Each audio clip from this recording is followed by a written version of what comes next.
کچھ درویش ہیں، درویش اللہ والے، جنہوں نے واقعی بند کیا ہوا ہے اپنے اوپر خواہشوں کا دروازہ. وہ کہتے ہیں نہیں دروازہ نہیں کھولنا ورنہ یہ دوبارہ بند نہیں ہوتا. یاد رکھ لینا، کچھ درویش ہیں جنہوں نے اپنے اوپر دروازہ، خواہشات کا دروازہ اپنے اوپر وہ نہیں کھولتے. ایک سلطان یحییٰ نام کا بادشاہ گزرا ہے، عرب کے کچھ حصوں کا حکمران تھا، تو اس کو بڑا شوق تھا لوگوں کو بانٹنے کا. دو قسم کے لوگ ہوتے ہیں نا، کچھ کو جمع کرنے کا شوق ہوتا ہے، کچھ کو شوق ہوتا ہے کوئی روٹی کھا لے. حضرت ابراہیم علیہ السلام بغیر مہمان کے کھانا، کچھ ایسے بھی ہوتے ہیں جن کے گھر بندہ چلا جائے تو پتیلی پہ ڈھکنا دے لیتے ہیں. اپنا اپنا فرق ہے نا جی، ہر آدمی کا اپنا اپنا ذوق ہے. منت کرتے ہیں کسی کی. مجھے بڑی بات پسند ہے شیخ سعدی کی، قرضے لے لے کے مہمان نوازی کرتے تھے. ایک دن سارے مقروض کٹھے ہو گئے، کہنے لگے بابے پیسے دے. بابا جی کہتے ہیں وہ پیسے مانگ رہے ہیں، مجھے ٹینشن ہے کہ انہوں نے کھوایا کچھ نہیں، مجھے پریشانی لگی. ایک بچہ کوئی چیز بیچ رہا تھا، وہ کھیل مرونڈا نہیں بیچتے بچے، وہ بیچ رہا تھا تو آ گیا، تو کہنے لگا لینی ہے. تو بابا جی کہنے لگے میرے مہمانوں کو کھلا دے ساری. بچہ بھی راضی ہو گیا کہ سارا اکٹھا ہی گاہک مل گیا ہے، تو سارا جب کھلا دیا کہنے لگا پیسے. تو شیخ سعدی فرمانے لگے تو بھی بیٹھ جا، یہ سارے پیسے لینے آئے ہوئے ہیں، بیٹھ جا، ان کے پیسے انہیں ملیں گے تو تجھے بھی. تو بچہ رو پڑا، رویا، کہنے لگا میں تو یتیم ہوں، 4 بہنیں چھوڑ کے آیا، اماں کی دوائی بھی لے کے جانی، مجھے تو پیسے چاہیے. بچہ رویا تو شیخ سعدی کا ایک مرید آیا، اس نے لا کے نظر پیش کی کہ حضور یہ نذرانہ ہے. 400 دینار لایا. تو حضرت سعدی نے سب کو دیے، بچے کو بھی دیے.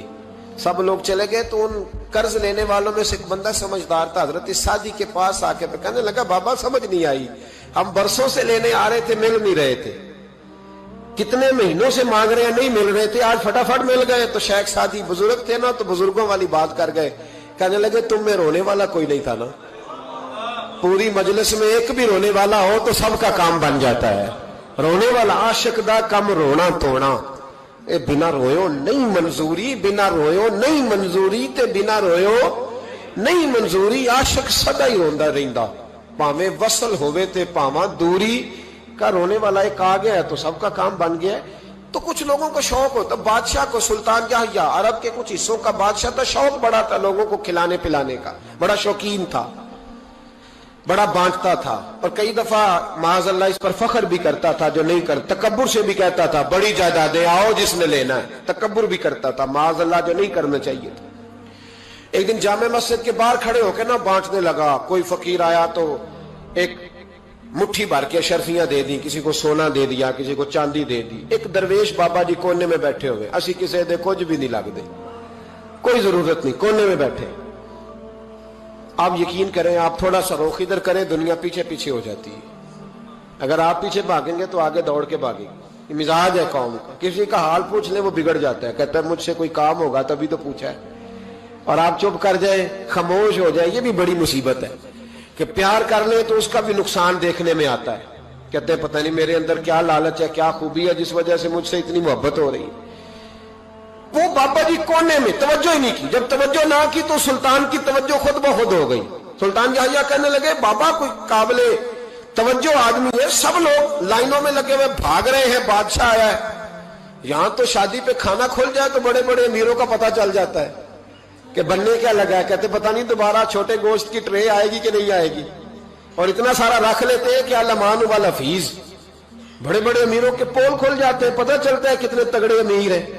تو جب اس نے کہا شرفیاں، سونے، ہیرے، جواہرات، تو جو نہیں تھے فقیر وہ بھی لائنوں میں لگ گئے.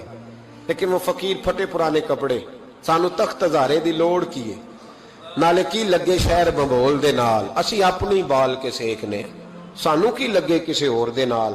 اور اقبال نے اس کی تشریح کی. اقبال کہنے لگے ہوا گو تند و تیز ہے لیکن چراغ اپنا جلا رہا ہے. ہوا گو تند و تیز ہے، تیز ہوا میں چراغ نہیں جلتے.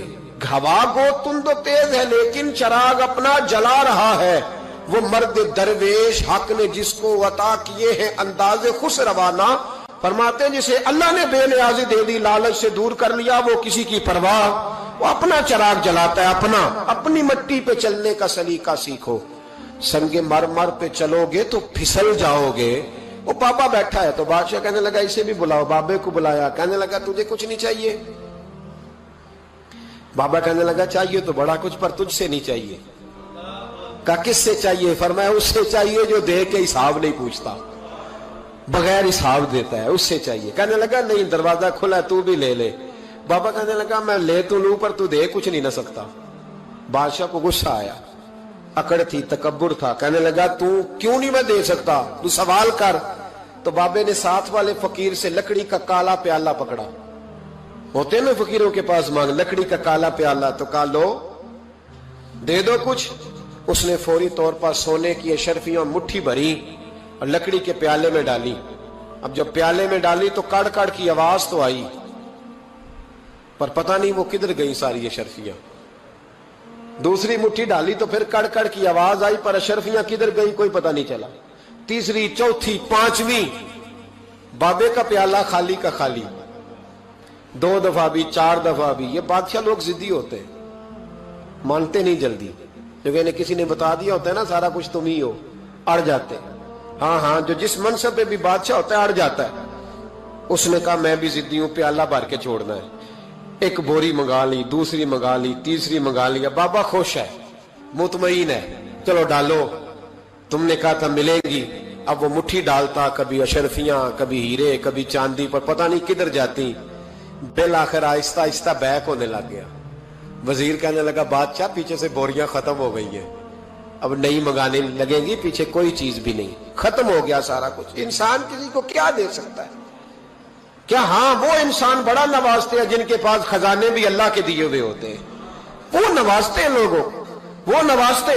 कहा तू क्या दे सकता है? बादशाह जब तंग आ गया ना बादशाह, तो घोड़े से नीचे उतर आया और बाबे के पैरों में बैठ के कहने लगा बाबा ये प्याला है किस बला का नाम? नीचे कौन सा कुआं है कि जो कुआं जो नीचे गिराता ही जाता है और जो भरता ही नहीं है? तो अब बादशाह का हाथ रुका तो बाबे ने प्याला छोड़ दिया और बड़ा कीमती लफ्ज कहा। बाबा कहने लगा बादशाह ये इंसानी ख्वाहिशात का प्याला है, ये इंसान की ख्वाहिशों का प्याला है, ये लालच का प्याला है, ये कभी भर सकता। इंसान कभी कहता है या अल्लाह अपना मकान दे दे बड़ा राजी हो, उसे अपना मिल जाता है, फिर कहता है नहीं सोसाइटी में होना चाहिए। फिर सोसाइटी में अल्लाह देता है तो कहता है 5 मरले का छोटा है। इसके नफ्स का प्याला कभी भरता। नबी पाक अलैहिस्सलाम ने फरमाया था उस ख्वाहिश के पीछे ना लगना जो तुम्हें नई ख्वाहिश में डाल दे। को नहीं समझ आई बात? किया बड़ी बात कर दी हुजूर ने एक जुमले। मुस्नद इमाम अहमद बिन हंबल में हदीस है, फरमाया उस ख्वाहिश के पीछे ना लगना जो तुम्हें एक नई ख्वाहिश में डाल दे, उसके पीछे ना लगना। और फरमाया उस ख्वाहिश के पीछे ना लगना जो तुम्हें बेजा ख्वाहिशों के पीछे लगा दे। लोगों के लल्ले तलल्ले, परेशानियां, आजमाइशें, लालच, हवस, वो परेशानी वो इतनी ओढ़ ली है लोगों ने कि दिलों से तकवा, रूहानियत, इबादत, दर्द, जौक, शौक खत्म हो गया। दुनिया ही दुनिया बची है, दौलत ही दौलत बची है, बाकी हर चीज को नफ्स का सांप डस गया। मुअद्दिस इब्न जौजी रहमतुल्लाह अलैह फरमाते हैं मेरे शहर का एक मालदार शख्स था तो एक बड़ी नागन खरीद के लाया।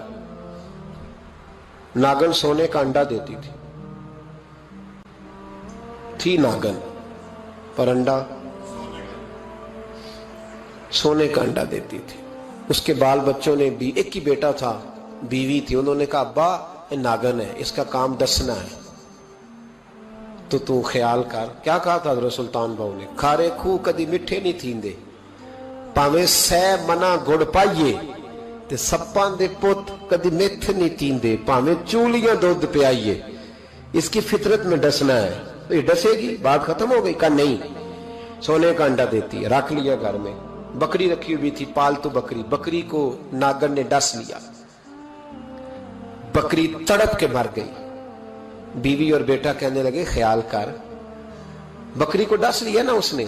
उसने कहा बकरी कितने की? का 6 दिनार की। सोने का अंडा कितने का? का 50,000 दिनार का। तो कहने लगा छोड़ो, अंडा तो मिल रहा है ना, अगरचे नागन है, अंडा तो आ रहा है। कुछ दिनों के बाद घर में घोड़ा रखा था, घोड़े को डस लिया, तड़प के मरा घोड़ा। उसको फिर समझाया बीवी और बेटे ने कि बस कर दे, ये नागन है, ये डसेगी। उसने कहा घोड़ा कितने का 20 दिनार का। तो अंडा कितने का? 50,000 दिनार का। तो छोड़ो घोड़ा, मरने तो नया ले आएंगे। अल्लाह अकबर। एक नौकर घर में रखा था जानवरों को चारा डालने को। अचानक उसने चारा जो उठाया तो अंदर वो नागन बैठी थी। उसने हाथ पे डसा, गरीब ने चीखें मारी, चीखें, पर गरीबों की चीखें लोगों को सुनाई नहीं ना देती। गरीबों की चीखें लोग दरवाजे बंद कर लेते हैं। लोगों ने इसलिए काले शीशे लगाए हैं कारों को कि गरीबों की चीखें ना दिखाई दे ना सुनाई दे। नागन ने डसा, चीखने लगा नौकर, लेकिन गरीब का खून भी सस्ता होता है ना। उसका सारा वजूद जहर से फट गया।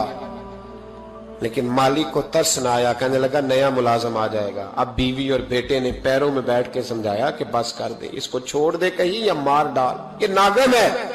उसने कहा पागल हो गए हो, कभी सोने का अंडा देखा है? सोने का अंडा देती है। वक्त गुजरने लगा, चंद महीने सुकून के गुजरे, लोग बात भूल गए। एक दिन सवेरे सवेरे कमरे से मां के रोने की आवाज आई, और जब अम्मा चीखी, खामन दौड़ा तो कहने लगी ले तेरे सोने के अंडे बच गए। और वो देख मेरे बेटे को डस के बिस्तर से उतर गई है। वो देख मेरा इकलौता बेटा। अभी बेटे को उठा के तबीब के पास ले जाने ही लगे थे, वो अपने घर के दरवाजे तक पहुंचा था कि जनाब इजराइल पहले तशरीफ ले आए। अब जब वापस आया, बेटे का जनाजा बड़ा मुश्किल है बाप के लिए उठाना, बड़ा मुश्किल है, बड़ा मुश्किल। रोने लगा, चीखने लगा। एक बेटा वो भी पर्दा कर गया। जनाजा उठा, लोग उसको दफन करने के लिए निकले तो मां ने भी सारा सामान समेटा। मां ने भी वापस आके कहने लगा तू कहां जा रही है? कहने लगी इस वेड़े में, इस सहन में मेरे बेटे की मौत हुई। यहां सोने के अंडे बचे पर मेरा बेटा नहीं बचा। मैंने उस आंगन को क्या करना है जिसमें सोना तो पड़ा हो पर बेटा मां पुकारने वाला हो ही कोई ना। मेरी तो सारी आरज़ुएं उजड़ गई, तेरे लालच ने हर चीज तबाह कर दी। कहने लगा मैं इसे मार डालूंगा, निकाल दूंगा, कब क्या फायदा। तो खत्म हो गई बात। देख कदरा कुछ कदर न जाती, कीती खूब तसल्ली हूं, दुनियादार पुजारी जर दे, कुत्तियां दे गल टल्ली हूं, अब क्या फायदा। बीबी निकली तो शख्स चौक में आया, डंडा लिया, नागन को मारा। और इब्न जौजी फरमाते हैं वो पागलों की जिंदगी बसर करता था।